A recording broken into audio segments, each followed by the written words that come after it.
Was it an amulet with a bull on it from the Nile River that caused the golden calf? Who was it that took the amulet? Okay, so there was a guy named Micha. Micha was one of the babies that was supposed to die, that the Egyptians would punish the Jews by, if they didn't meet their quota in making a certain amount of stones, they would take the person's child, baby, and put him instead of the stones. Very horrific, vicious thing that the Egyptians did. And when Moshe Rabeinu saw this, he cried out to God, why are you letting these babies die? And Hashem explained to him that these babies, really, they look cute and everything, but they were actually wicked neshamot. They were Erev Rav, the wicked neshamot, that had to had to suffer a certain amount of tikkun. But still, at the end of it all, Moshe Rabeinu was still human. And even though the Chachamim say he was half human, half angel, because of how holy he became, still, he was still human. So when he saw a baby going into the wall, he asked God for permission to save Micha, and Hashem said, if you want to save him, you can. And he saved this Micha, and this Micha, from that point on, always followed Moshe Rabeinu. And when the time came for the Exodus, Yetziat Mitzrayim,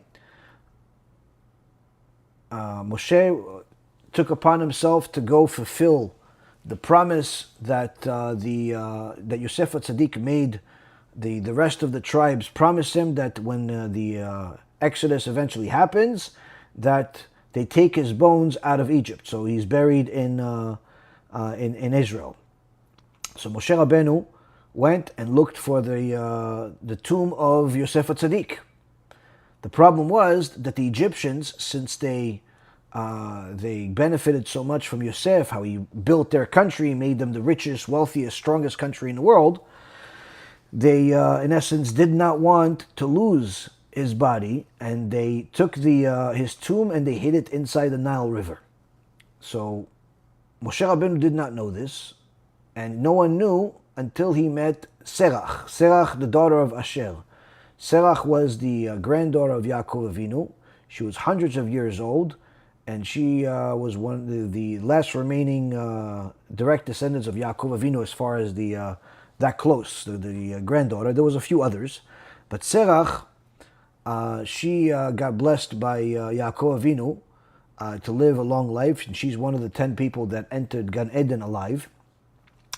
And she knew where Yosef HaTzadik, where his tomb is hidden inside the Nile River. She told that to Moshe Rabeinu, and Moshe Rabeinu went there, but it was under the water. So Moshe Rabeinu, in order to take it out, he took a mateh, like some type of metal piece that engraved on it, Aleh Shor Aleh, rise bull rise. On one side, and the other side, I believe it had the name of Hashem. And he threw it into the water, and before that he said to the bones of Yosef that were inside the water, inside this tomb, I'm going to do my ishtadlut, my efforts. You either bring yourself out of the water, or I'm leaving you here. He threw in the mateh, and it went into the water, and the tomb rose and came out of the water, and then Moshe Rabeinu took the tomb with him, and eventually this was buried. Am Yisrael buried it when they entered Eretz Yisrael. Now, since Micha, that young kid that Moshe Rabeinu saved, always followed him, he was hiding in the bushes, and as soon as Moshe Rabeinu was busy with the tomb, Micha jumped into the water and grabbed the mateh. He kept it, and the Gemara says that Micha was so evil and so wicked that when Am Yisrael left Egypt, he brought his idol with him also. He was crossing Yam Suf. Hashem was making miracles, and in his hands, everybody's saying, Zeh li v'anveu, this is my God, and I'll sanctify him. Micha was pointing at the statue. He was still worshiping the statue. It was a big, wicked, big rasha.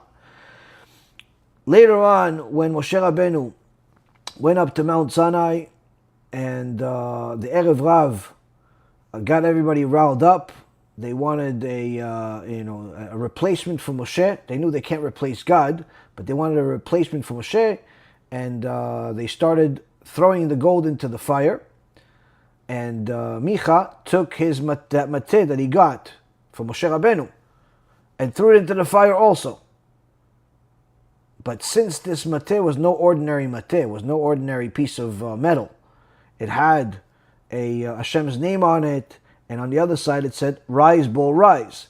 So as soon as he threw it into the fire, the gold that was in the fire solidified and turned into a bull. And that's why when Moshe Rabeinu, after he came down from Mount Sinai, and he asked his brother Aaron, you'll see this in the verses, "Why did you do this to the people?" And Aaron replies, I didn't do it. The bull rose by itself. How did the bull rose by itself? Exactly like I told you, where Micha threw the mateh into the fire, and it came out as a bull. And this bull, since it was through this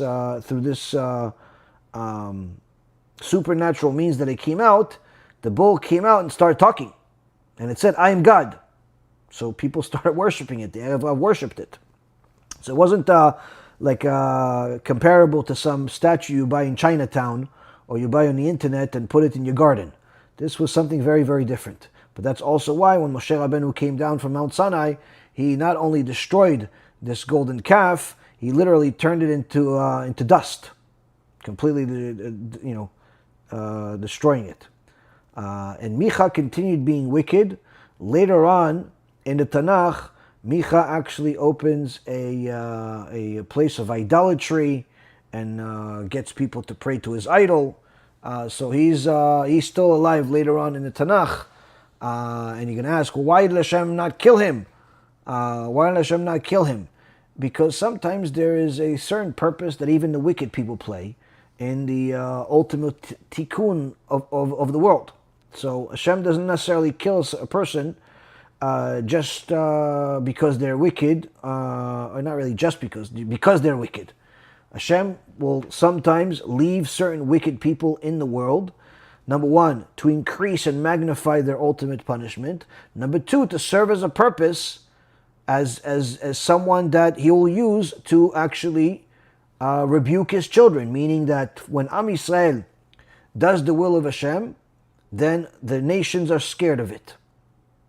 No matter how many Jews are in the world, no matter how much they have, when Am Yisrael does the will of Hashem, like we saw at different times of history, the nations are scared of it. When Am Yisrael does not do the will of Hashem, and in fact does the opposite, worship idols, immorality, cash advance business, all the different sins that Am Yisrael has done throughout all of the years, then Hashem uses the Erev Rav, uses the Amalek, uses Esav and Ishmael to go and deliver his punishment through that. That's why you see the pogroms, the inquisitions, destruction of the first and the second Beit HaMikdash, the Holocaust.